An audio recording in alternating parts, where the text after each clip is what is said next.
Hi, welcome back. I hope you all had a good break. Also, for the second part, we have many more touching and inspiring stories to come up. We'll continue with the next speaker, who has been a monk for over 20 years in the Samye Ling Monastery. He's an international meditation and mindfulness teacher here at Google, but also in different law firms, hospitals, and other organizations. And today he's going to talk about the power of mindfulness and how it transforms our reactive patterns. So please welcome GelongThubten.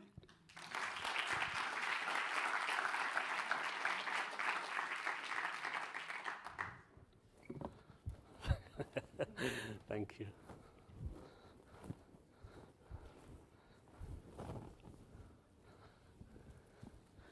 Thank you very much. Thank you. So, I've been asked to talk today about the power of mindfulness, and particularly in terms of work-life balance. So this phrase, work-life balance, is something we use a lot. And I think the world of meditation and mindfulness addresses that theme through actually changing the definition. Because when we say work-life balance, we're kind of separating the two. There's my work, there's my life. I don't like my work, I want more of life. And I think the whole point with mindfulness is that it helps you to relax in each moment. It helps you to see everything as a journey, everything as a path. And if you're practicing mindfulness, every moment of your day can become inspiring, relaxing, and also, as you heard in the introduction, we're starting to look at the way our reactions can be changed into creative responses. So the first thing I want to say about meditation practice is that sometimes people have a misconception around it where they feel that, of course, it helps you relax, but then what is relaxation? And sometimes people see relaxation as a kind of switched-off state and not very productive, not very useful for work. We can be relaxed, but we're not very efficient. And I think then they see meditation a bit like taking a giant tranquilizer tablet, where they feel that meditation is supposed to somehow just cool everything down and everything goes kind of into nothing. And then they try to meditate like that. They try to clear their mind. They try to sort of empty their head, and it doesn't work. And the more you try and clear your mind, the busier it becomes. And then you think, oh my goodness, meditation is now making me stressed. So I think the approach is a little bit incorrect there. I think it's important to understand that with meditation, we're not trying to go into a kind of trance-like state or a kind of unconscious state. We're actually training our consciousness. We're training our perception. And we're looking at our reactions. So we're trying to work on the mind in order to train the way we think and in order to develop some freedom. Because without meditation, we tend to have quite a big lack of freedom in that we have all kinds of reactions, all kinds of emotional states where our mind sort of goes where we don't want it to go. Our mind does things we don't want it to do. It gets lost in stress, lost in anxiety, worrying about the future, raking over the past. So our mind is sort of wandering around in distractions which often aren't very helpful and often with reactions that are very sort of deeply programmed and not particularly helpful. So in meditation training, we're learning to train our awareness so that we can have a different relationship with our thoughts. We're not trying to abandon our thoughts or get rid of them. A peaceful mind isn't necessarily an empty mind. That's more like being unconscious or anesthetized. A peaceful mind would be a mind where there's flexibility and the ability to choose to think positively, the ability to be aware. And of course, this is an incredibly important skill for our work, because if we are aware, non-distracted, less stressed, less reactive, more responsive, this is, of course, a very good thing. So I like to explain to people how meditation can really help in their working day, and then through implementing very simple mindfulness techniques, there no longer needs to be this split between work and life, and where you feel you need to kind of get away from work in order to live your life.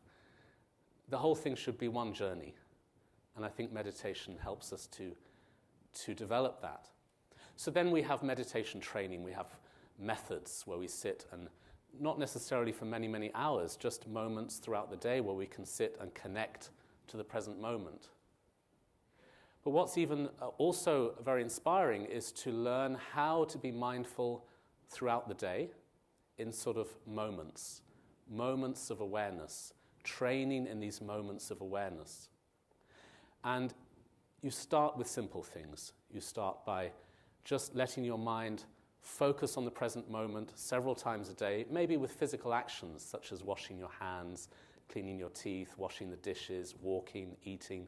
Very simple moments of mindfulness throughout the day, which doesn't mean you're taking time out from your work, you're just applying awareness. And then it starts to become more creative when you can learn to apply that awareness or mindfulness in moments of stress. That's when you start to reprogram the reactivity. And a very good exercise is to learn to be mindful whenever you're waiting for something. Whenever you're waiting, such as stuck in traffic, standing in a queue, waiting for anything.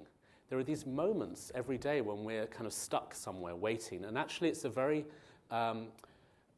there's a lot of potential in those times in terms of changing our habits of reactivity. Because what generally happens is we get sort of impatient. You know, we're waiting somewhere, standing in a queue, stuck in traffic, or the computer slows down, or whatever it is, and we get into a very automatic, reactive impatience. It doesn't help. So here we are flooding our system with stress chemicals, but it doesn't help. It doesn't make the traffic move or anything like that, but it's a reaction.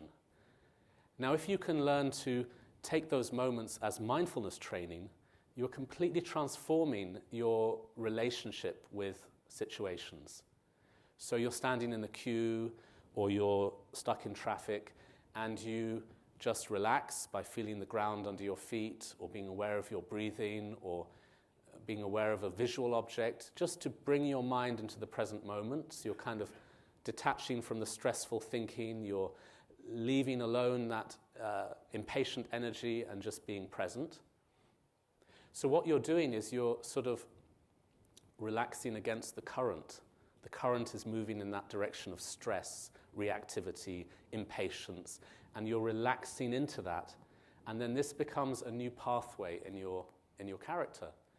So through developing that training, then over time, you're learning to stay calm when normally you would get stressed. So you are reprogramming your patterns of reactivity. It's almost as if we have this kind of automatic programming where whenever I'm in a difficult situation, I must be tense. This is a kind of automatic connection we have, which isn't particularly thought through, it's just automatic. So through these practices of mindfulness, we're changing that to difficult situation, stay calm, be mindful, be aware. This is a new connection now, like putting two wires together. And on a deeper level, it teaches us to somehow appreciate what is happening to us. So here we are in a queue or a traffic jam where normally we would kind of shut down mentally and go into a kind of state of frustration, anxiety, irritation, whatever. That's our normal reaction. Through these practices, we're changing that. Next time you're stuck in traffic, you might think, oh, good, now I can do that method. I can do that thing. I can do my mindfulness. So you're kind of now opening to the situation and seeing it as a learning opportunity. So even a situation that's mildly irritating, like traffic or standing in a queue, now becomes a learning opportunity. So at the same time as developing mindfulness and relaxation and non-reactivity, you're developing appreciation, a feeling that what is happening can be worked with. And this is an enormously profound, transformative experience which can help us in terms of how we experience stress. So through practicing these techniques throughout the day, our experience of the working day with all of its stresses and tensions and deadlines and sometimes very frenzied energy can change because we're sort of meeting that with awareness. So these moments throughout the day become moments of relaxation, but it's a dynamic relaxation. So we don't need to see relaxation as something separate from our work. You know, I work hard, then I relax in the evening. That's the separation of work and life. And that's when we start bringing up questions of work-life balance, because we feel we need more of the life with the relaxation and keep the work at bay. And I think that's a very unsatisfying way to live. I think with the definition I'm presenting here, according to the mindfulness training idea, we're changing that into every moment of every day becomes an opportunity to be aware, be relaxed, be conscious, and this can, of course, improve our work, but mainly improve our attitude to our work, because we can feel inspired even if things are difficult. The difficulties could be something that helps us become stronger, a little bit like lifting weights. I always think that meditation is like mental fitness. And with physical fitness, as you get stronger, you want to lift more weights. So with mental fitness, the same. As you get stronger with mindfulness practice, you kind of want more challenges. So you're more open to whatever life throws at you, and that becomes a deeper appreciation towards your reality. So these are just some ideas I wanted to kind of throw on the table. I'm sure many of you have practiced mindfulness before, and I think the main message I want to share today is not to see mindfulness or meditation as a kind of escapism or a kind of switched off state, but to see them as a way of creating a more dynamic awareness. With dynamic awareness, we can live our life much more fully. And then whether we call it work, whether we call it life, it doesn't matter, because the awareness is what takes over. So thank you very much for listening.